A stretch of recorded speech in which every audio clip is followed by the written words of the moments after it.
Well, joining us now, Tamil Nadu's Finance Minister, Mr. P. Thiagarajan.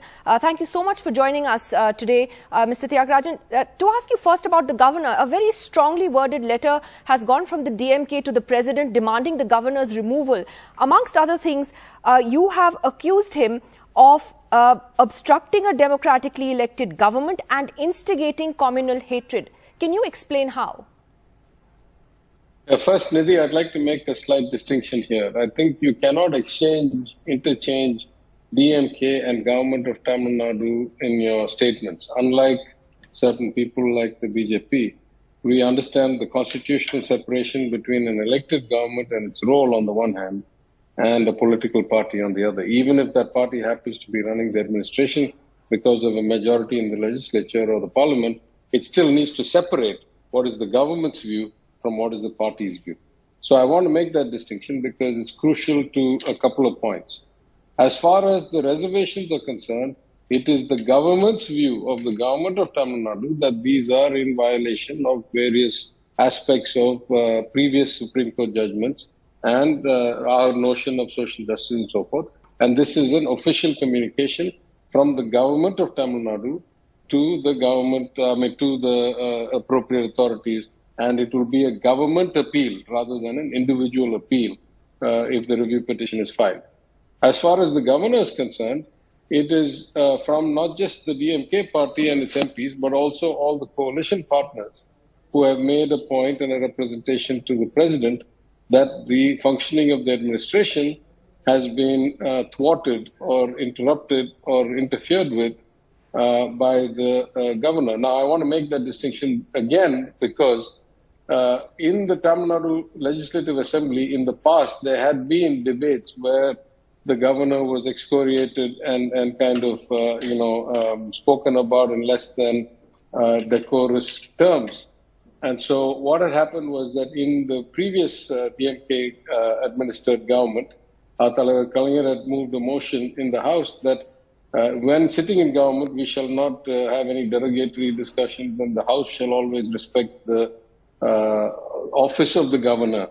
And so as a sitting minister, I can talk about facts, but I'm not going to comment on, allegations or speculation about the governor. But how did it reach this point where you have this letter that, as I said, has been written to the president, and how have things sort of degenerated to this point, this relationship between the state and the governor? Well, again, I'll say one thing with great standing because I'm a sitting minister in the cabinet of the government, and I'll say one thing more as an individual. With great standing and qualification, I would say that many of our bills have either not been passed or are sat on or not even sent up to Delhi at the appropriate time. And that is a clearly unconstitutional act. Nowhere in the vision of the founders of our country or the framers of the Constitution was there room for the personal views of one unelected individual appointed by the union government, by the president on the advice of the union government, to second guess or to have an opinion about legislation that is passed by the elected assembly, an assembly of elected state representatives. In some cases, unanimous resolutions he has sat on for months and months. This is not within the ambit of the role of the governor. In any democracy, unelected, appointed people don't get to make that kind of call. You take it to the, as an individual, I'd say one thing. I would say that the role of governor is one that should have high dignity and extreme decorum. And it's very unseemly for people sitting in the office of governor to start espousing, philosophical views about, things that are beyond the Constitution or have their own opinion about how society ought to be run, etc.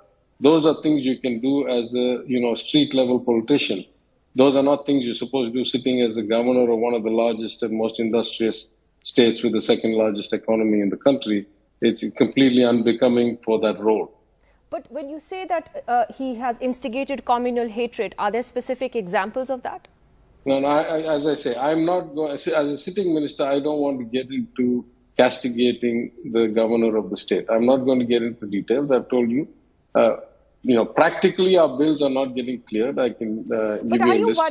Are you worried, Ms. Tyagarajan, that this is not confined to Tamil Nadu alone? We're seeing a trend now, especially with 3 southern states, Tamil Nadu, Kerala, Telangana, where there are ugly confrontations right now between the state government and the office of the governor. And therefore, what is the larger message that's coming out of that? Yeah, I would just make the observation again, other people can get to that level of detail.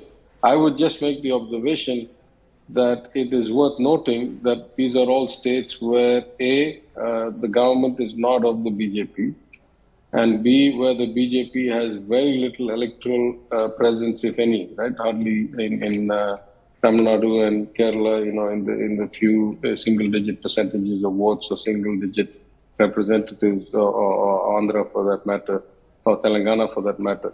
So I think, it is regrettable that governments which are run, by parties other than the BJP seem to be facing greater interference or greater, hurdles from governors appointed by a BJP union government. On the issue of reservations, again, this is something that most political parties in the country have welcomed. As you said, the state government of Tamil Nadu has taken a position on the issue of reservations based on economic criteria. But what do you say to those, including the court, which believes that, in a sense, the criteria for reservations has to change with time, and therefore, if it was based on socially backward groups at one point, it needs to look at economically weaker sections as well? Yeah, I apologize. I have to run to the airport. I'll just make 4 points, all concrete points with data. The first is that it's hard for you to eradicate the effects of 1,000 years of caste bias in 75 years of independence. So I think this notion that, hypothetically at some point it should change, I agree, but the point is, probably many years away. The second, there is complete disparity in various judgments of the courts at different points, where the Supreme Court has held in the past that economic criteria alone cannot be the basis of any reservation. And there are many, precedent judgments that have been overturned or contradicted by this judgment that gives, reservations above the 50%. Third, the number of 8 lakhs is just a completely outrageous, egregious number, right? In the country, there are about 50 million people that file returns, and about 17 million, 1.7 crore of them actually pay income tax. Considering what the income tax level is, basically 8 lakhs is hugely beyond the weakest sections of society. We are a country where the per capita income is about 1,35,000 rupees, and where the income tax rate already is set effectively at about 5 lakh rupees. Now you say that there are only 17 people paying actual taxes, 17 million people, and you have a reservation of 10% for effectively the same level of income, up to the same level of income, where on the other side you say that's the creamy layer and you exclude them from the OBC and other reservations. So what you have carved out, and many people have shown us this, what you have carved out is that there's a 10% quota for about 3 or 4% of the population that can apply, and all of them are relatively well off. Now, the last point I'll make is, this becomes evident when you look at the few instances where they have already implemented this, where the cutoff marks for the EWS are almost always lower than the BC cutoff marks. And in other places where, in some cases we have seen, they're actually lower than the SC cutoff marks. So effectively, you have created a lower hurdle for people who could be earning 8 lakhs a year, which is more than 4 times the per capita income, and much higher than the income tax level, of which only 1% or 1.8% of our country pays income taxes in the first place. So this design is structurally flawed if your ambition was really to focus on the truly economically weak. I would say these are the 4 reasons we're against it. All right, as you said, it doesn't really benefit the truly economically weak, and you can't, in a sense, wish away caste-based discrimination that's been there for centuries either. Dr. Tyagarajan, thanks very much for joining us today on those 2 important issues. Thank you. Thank you very much.